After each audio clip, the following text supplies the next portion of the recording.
देख रहे हैं आकलन न्यूज टीवी। मीडिया है, हम लोग का ग्रीवेंसेस इतना ज्यादा है, वो ग्रीवेंसेस किसको कैसे बताए। तो नेशनल मीडिया के साथ में हम लोग ये देश को बताना चाहते हैं, इसलिए हम लोग के गोरखा राष्ट्रीय कांग्रेस हमारा संस्था है। हम लोग का मुद्दा है सिक्किम दार्जिलिंग एकीकरण।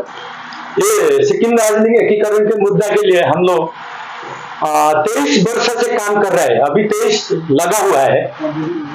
तो इसके बाद हम तो दार्जिलिंग में और सिक्किम में काम तो कर रहे हैं, लेकिन इतना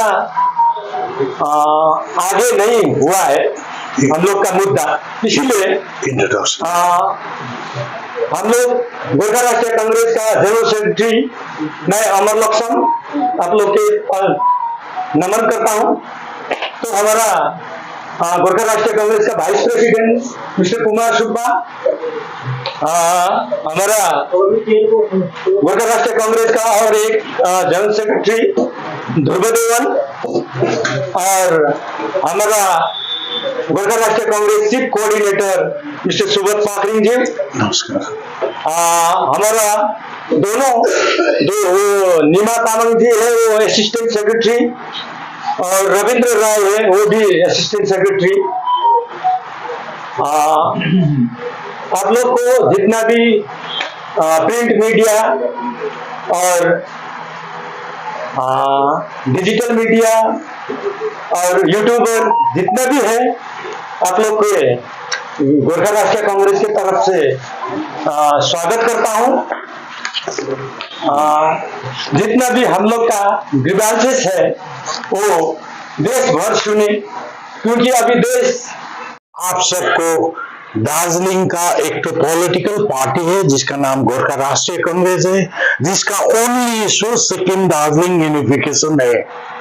इसके लिए काम कर रहा है। हम लोग सबसे पहले गोरखा राष्ट्रीय कांग्रेस दार्जिलिंग का पॉलिटिकल पार्टी की तरफ से आप सभी को हार्दिक अभिनंदन एवं स्वागत करता हूं। तो इसके लिए आपको प्रेसिडेंट को एक चीज वहां से हम कुछ ले तो नहीं पाया, लेकिन as a token of respect it is for you all the people. Okay,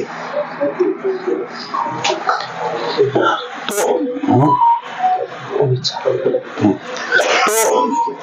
Darjeeling Sikkim का जब बात होता है, उससे पहले हम एक चीज बोलेंगे। दिल्ली के इलेक्शन में ये बीजेपी का लोग जीत गया, अथवा बीजेपी पार्टी जीत गया, उसको बधाई। और जो हार गया उसके लिए हमारा तरफ से सांत्वना है। तो अब हम खास मुद्दा पर आता है, वो मुद्दा सिक्किम दार्जिलिंग यूनिफिकेशन। दार्जिलिंग जो है, it's an integral part of Sikkim and the lost territory of Sikkim is Darjeeling. As such Sikkim Darjeeling unification is a must political proposition. Darjeeling जो था सिक्किम का एक अभिन्न विभाग, और सिक्किम ने जो घुमाया था वो दार्जिलिंग था। इसलिए सिक्किम और दार्जिलिंग यूनिफिकेशन का नितांत आवश्यक हो गया है इस प्रेजेंट समय में। तो इसके लिए दार्जिलिंग जो सिक्किम का है बोल के हम मुंह से बोलने से तो नहीं होगा।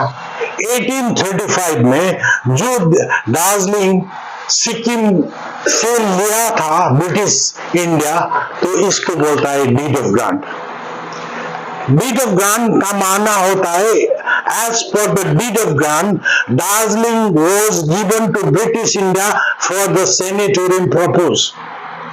स्वास्थ्य आर्जन करने के लिए ये जो छोगेल राजा सिक्किम का था वो दे दिया था। ये इंग्लिश में लिखा है, ये 3 भाषा में है, और दूसरा भाषा जो है लेप्चा भाषा है, तीसरा भाषा ये अलग अलग भाषा में 3 भाषा में दिया है। तो ये इस हिसाब से वो लोग डीड ऑफ ग्रांट का माने डीड ऑफ गिफ्ट नहीं है।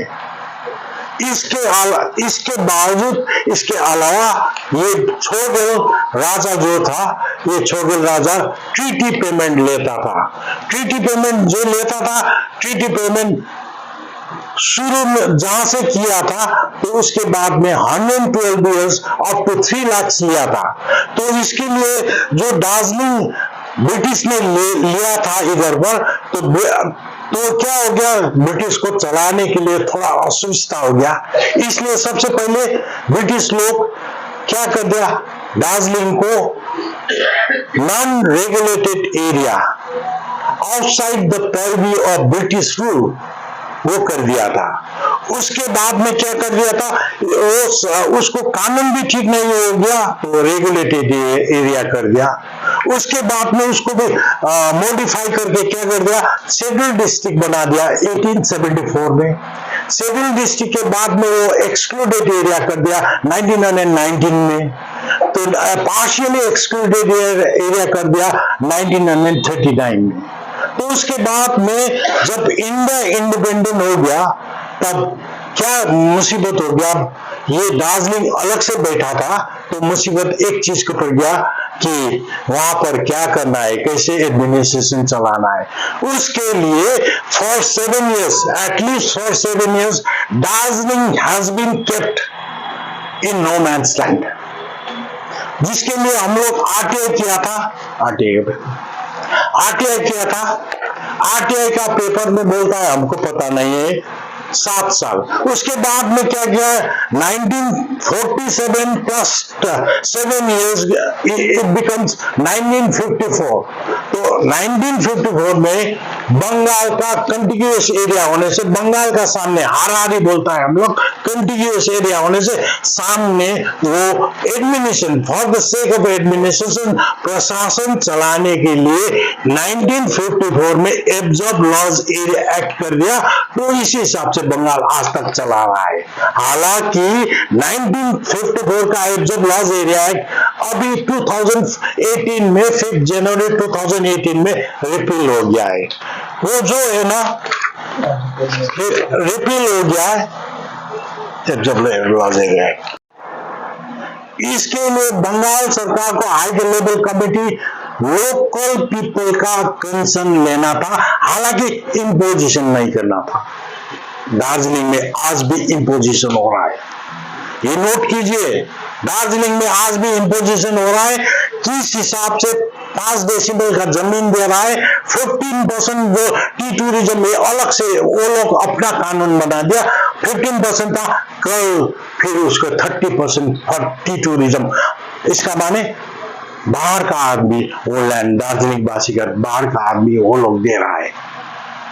इसके लिए हम कहाँ आए, दिल्ली में तो आना पड़ेगा, इसलिए दिल्ली में आ गया। हम वहां बोलने से क्या करता है, झमेला करता है, कुछ नहीं कर सकता है। हम लोग नंबर माइक्रोस्कोपिक माइनॉरिटी में है, इसलिए it's democracy actually prevails in the number of people, so we are in microscopic minority, so we can't do anything right there, but हम माई बाप के पास आया है। इसके लिए मोदी साहब, सेंट्रल गवर्नमेंट कुछ तो करेंगे ना, इसीलिए आया। तो उसके बाद में क्या होता है, न्यू लेजिस्लेशन बनाना पड़ता है as per the new law, transparency act के अनुसार न्यू लॉ बनाना पड़ता है। उसमें स्टेट का भी भागीदार होता है, सेंट्रल का भी भागीदार होता है, लेकिन स्टेट करता कुछ नहीं है, सेंट्रल को इंटरफेरेंस करता है। सेंट्रल को भी यहाँ पर लेके आना चाहिए था। लैंड का सर्वे, फेयर लैंड सर्वे होना चाहिए था, ये भी नहीं हो रहा है। हम बोल दिया पहले से, इम्पोज हो रहा है, हमको थोप रहा है, मेरा बेटी मेरा बेटा। जब हम इम्पोज करेंगे तो बाप को तो विरोध करेगा, हम तो डेमोक्रेसी में रह रहा है, हमका विरोध करने का ये भी राइट है, इसलिए हम इधर पर। दूसरा चीज क्या है कि लैंड पॉलिसी भी होना चाहिए था।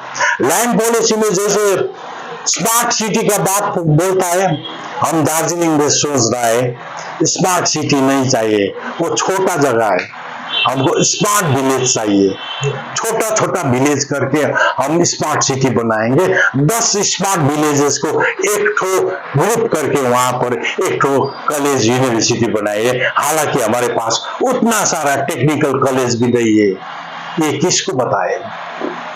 बहुत दुख की बात है। तो इसलिए लैंड पॉलिसी में वो बात है। और सबसे बड़ी बात, ये जो ट्रांसपेरेंसी एक्ट 2013 का रिपील हो गया है, उसमें सेंट्रल गवर्नमेंट को इंगेज होना चाहिए था, उनको इंगेज नहीं किया है। ये भी होना चाहिए। तो हाँ, एज होल सोल ये करके हम लोग प्रेसिडेंट ऑफ इंडिया का मेमोरेंडम दे दिया है। मेमोरेंडम दे आपको दे देंगे। मेमोरेंडम मेमोरेंडम लिखा है, आपको भी उसका कॉपी दे देंगे।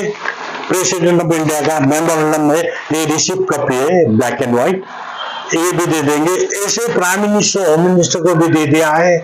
ऐसे हो जाएगा। इसका माना on the reverse, if you go to the reverse, इसका माना हमारा दार्जिलिंग का भूभाग है ही नहीं बोल रहा है।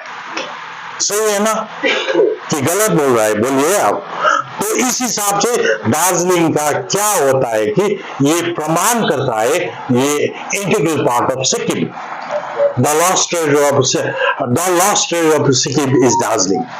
तो सबसे बड़ी बात यहाँ पर इंस्ट्रूमेंट ऑफ एक्सेशन, राज्य आरोहण करने के लिए जब जब इंडियन यूनियन एकत्रित हो गया, तब हर राजा, रजौटा, प्रिंसली स्टेट्स जितना भी था, वो सब लोग इंस्ट्रूमेंट ऑफ एक्सेशन में सही किया हुआ है।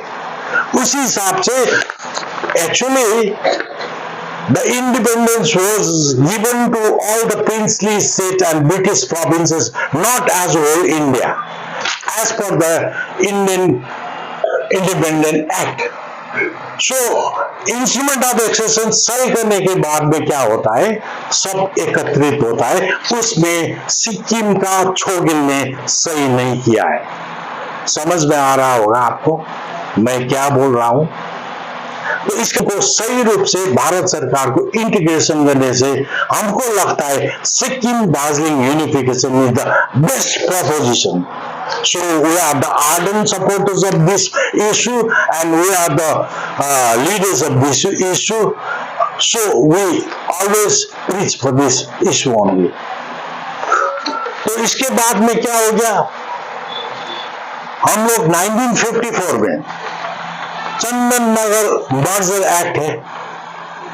चंदन नगर जो मर्जर एक्ट है, इसमें क्या है कि चंदन नगर बोल के एक ठो continuous area to the West Bengal, West Bengal के हाराहारी सामने आमने सामने चंदन नगर है, वो फ्रेंच का अंडर में था, फ्रेंच गवर्नमेंट का।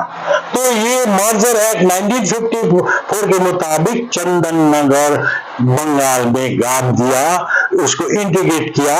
हालांकि Chandannagar one of the best district in West Bengal.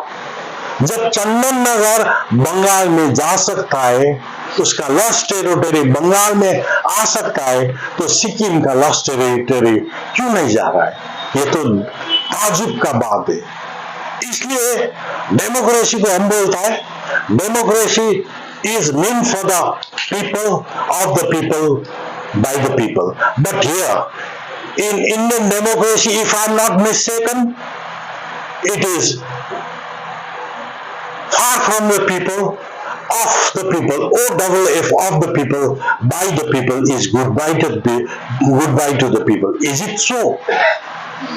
ऐसा होने से हम लोग को क्या न्याय मिलेगा?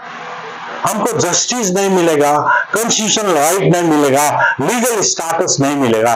इसके लिए हम रो रहा है, इतना दिन से रो रहा है। हालांकि हमारा माई बाप तो सेंट्रल गवर्नमेंट ने उसका नमक खाया है।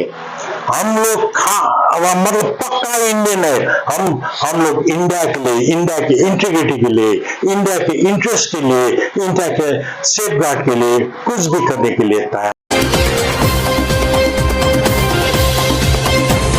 आप देख रहे थे जोगेंद्र डोगरा के साथ आकलन न्यूज टीवी।